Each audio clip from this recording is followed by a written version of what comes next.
Hey, Friendo, Steve here. And Larson. And welcome back to Going In Raw News Brief. Quick reminder for you. At 3 p.m. Pacific, 6 p.m. Eastern, we're going to be doing The Numbers Don't Lie. Scott Steiner. You can watch it on VOD too if you miss it live.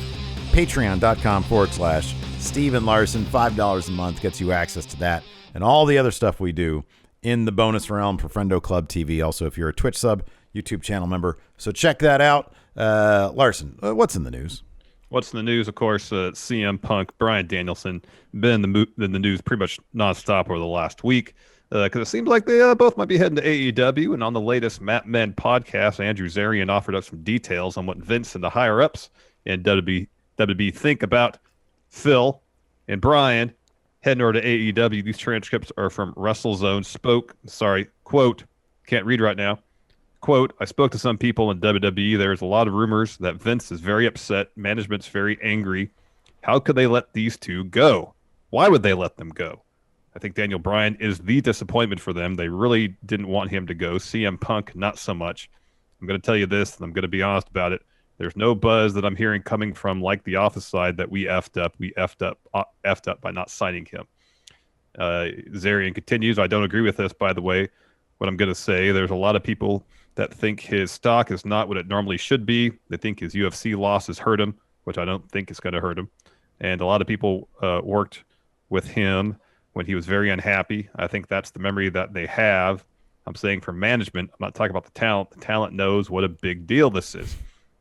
And then Zarian also mentions that at least one of WWE's network partners are apparently quite displeased about the signings. Again, these transcripts from WrestleZone, quote, a certain network is not very happy. The CM Punk stuff, not very happy. So I have to tell you, WWE, they're not very concerned about CM Punk. They know it's a big get for AEW. Everybody's very realistic, but they were not negotiating to bring him back at this moment. So it's not a hit, but I would say that Daniel Bryan's is a big hit for them. Well, they should have given him what they wanted. You know? How can you be upset about something when you didn't give the man whatever it was he wanted? Yeah. You know, if he wants to go work New Japan, make the deal. You know, otherwise, can't make the deal. Don't be upset that he goes to the place that has the deal. Yeah, you made you offered the worst deal. So, you know, but I don't know. It's WWE. They're reactive. They're not proactive, as we like to say here in the business. Whatever business it is we're in. Yeah, I mean, they should be upset they lost Daniel Bryan, but, you know, they didn't do what it took to seal the deal. They got problems of their own internally, evidently. Yes, yes. And it's still, I mean, to a certain extent, I understand them not wanting to bring Punk back just due to how their divorce went. Yeah. You know, seemingly it was fairly acrimonious at times between the two parties. But at the same time, if you're getting rumblings that there's talks going on and you do nothing to at least try to insert yourself in those talks, like, what are you doing? You might not see the value so much of CM Punk, but it's worth a shot just to see if you can get him, because he is a needle mover. Mm-hmm. He is a needle mover. He absolutely is. And it'd be kind of, I mean, I don't know, you know, creatively speaking, much of WWE's product is out of touch. And so it's not necessarily shocking that there would be people there who don't believe he's a needle mover. I mean, maybe, I don't know, maybe they're looking at analytics from back in the day in terms of his run as champion and, was that a ratings draw or not?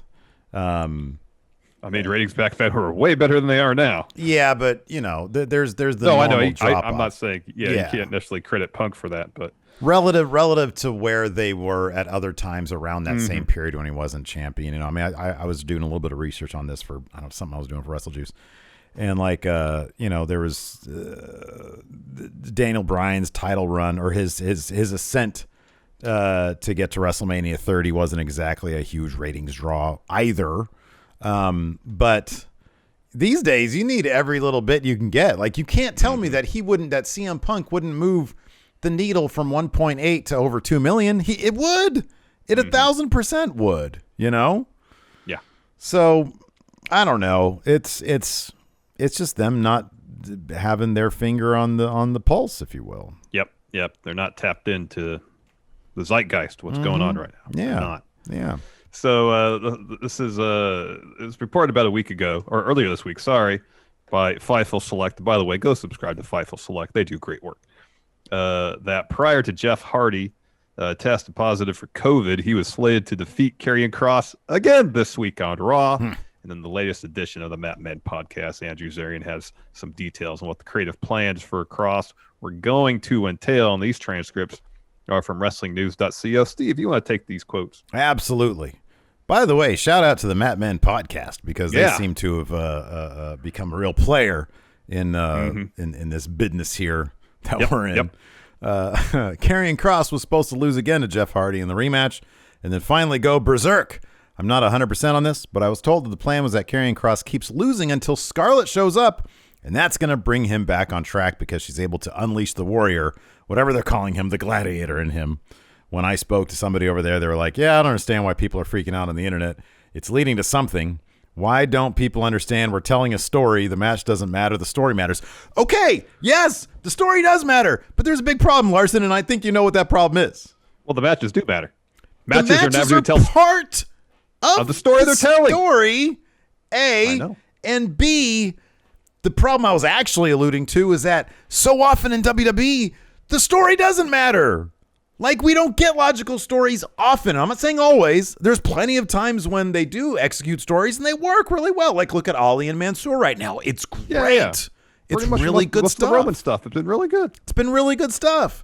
But you can't act like it's on us. What are you, gaslighting the internet? Give us a break. We know there's a pattern in WWE with starting stories, dropping it, with Vince making examples of wrestlers. It's all over the place. Yeah. Get out of here. And like, if this is a story for someone that was getting called up from NXT who wasn't also NXT champion, I'd be a little more on board with this because it's like, okay, here's like this missing ingredient that this competitor needs to succeed. We saw him in NXT compete at a very high level, undefeated champion with Scarlett. But then he shows, here's another thing too. Why wouldn't Scarlett just go with him? Why wouldn't she be there in the first place? It's like, I understand. I think the idea is, wow, look at this package here. Karrion Kross and Scarlett, right? They're a great package. Well, we got this guy now. Let's tell this story where he has to find her. Well, now you're telling an origin story after he's already been established as a dude with her, and that's apparently where he gets his power from. It's just a weird disconnect from one place to another. Why wouldn't she be there with him? Exactly. So I know it is weird because you're not telling us. You didn't give us any scenes in NXT where he's like, "Hey, Scarlett, I feel like you have a good deal here. You can go after the women's championship. I'm going to go. We'll split up for now, and then we'll meet down the line."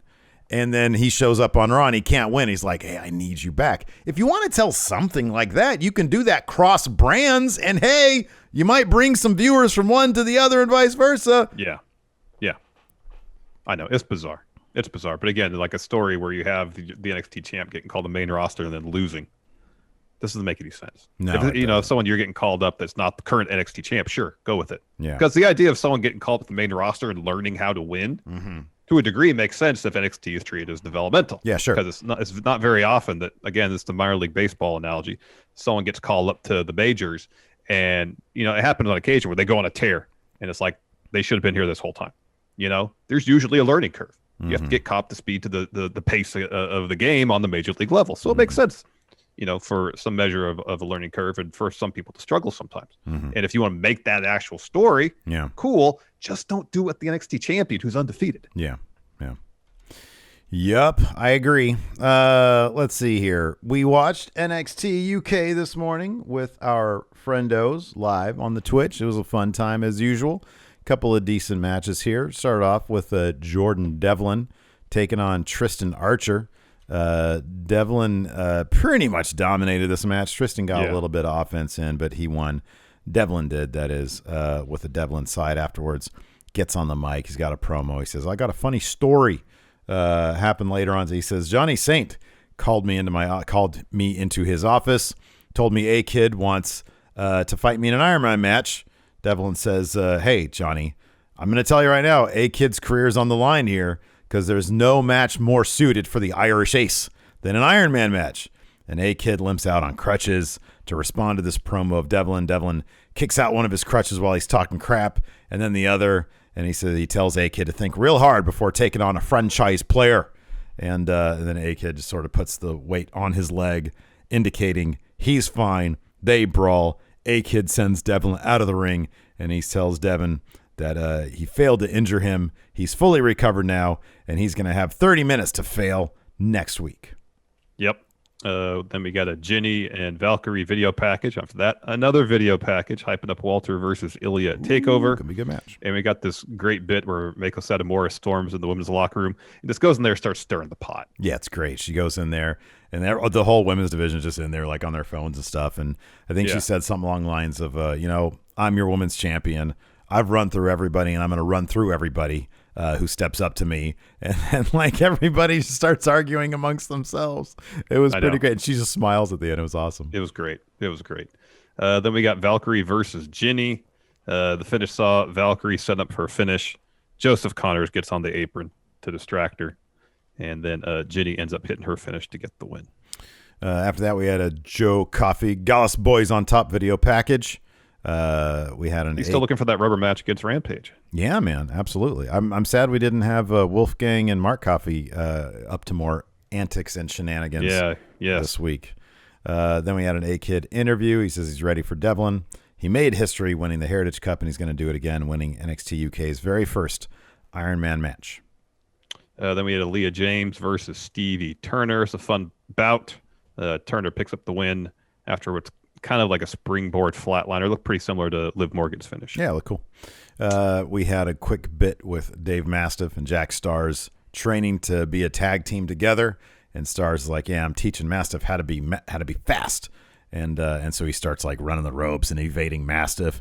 And then Mastiff finally has enough and drops him with a shoulder tackle and says, you might be fast, Jack, but I'm unmovable. And that's why we're going to do really well as a tag team.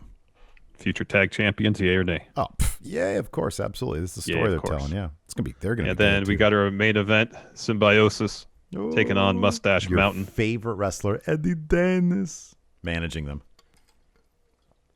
Anyway, so towards the end, Eddie Dennis grabs Tyler Bate off the barricade. Razor's edges him into the grabs him off the apron. Mm-hmm. Razor's edges him to the barricade. Symbiosis follows with the powerbomb top rope splash combo. Trent breaks up that pin. Mustache Mountain, though, does get the win, hitting the top rope knee, Birmingham hammer, combo finish, and then Pretty Deadly walk out after the match. Looks like we might be getting Mustache Mountain versus Pretty Deadly. Yeah, that should be good. Mustache Mountain might finally get the NXT UK tag titles. We'll see. And another thing we're going to see, Impact Wrestling tonight. We're going to be co-streaming that right here on Twitch. The #1 Impact co-streaming channel, Larson. Yeah. I think technically it's kind of true, like Impact streams, but they're not co-streaming because it's their stream. They're not because they're streaming. Exactly. They're not co-streaming, they're streaming. Yeah. We've got, it's got to be the main event, right? Moose yeah, that's what Scott D'Amore said last week. This would be the main event. Versus, where does he point it to? Up here? Is it here? Right here where the thumb meets hand. Right there. Because that's where Detroit is relative to Michigan. Correct. After that, we've got Jay White and Chris Bay versus the Good Brothers. That should be a banger match.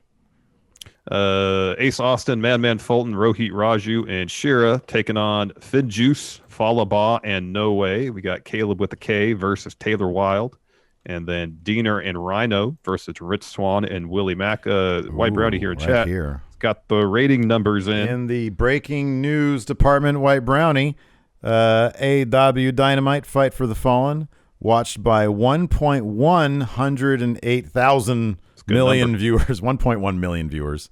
Well, last week it was around the same, wasn't it? 1.14? It was 1.14, I believe. Okay. So about 40,000. But it got a 0.45 in the demo. What did Raw get this week? Wasn't it like 0.49? And then last week's AEW is 0.44, I think is what it was. That sounds like it could be right. So they're getting there. So, yeah, interesting stuff. Yeah. Anyways, like I said, on the Twitch tonight, twitch.tv/Steven Larson. Come hang out with us. Should be a good time. And, till next time, we'll talk to you guys later. Goodbye.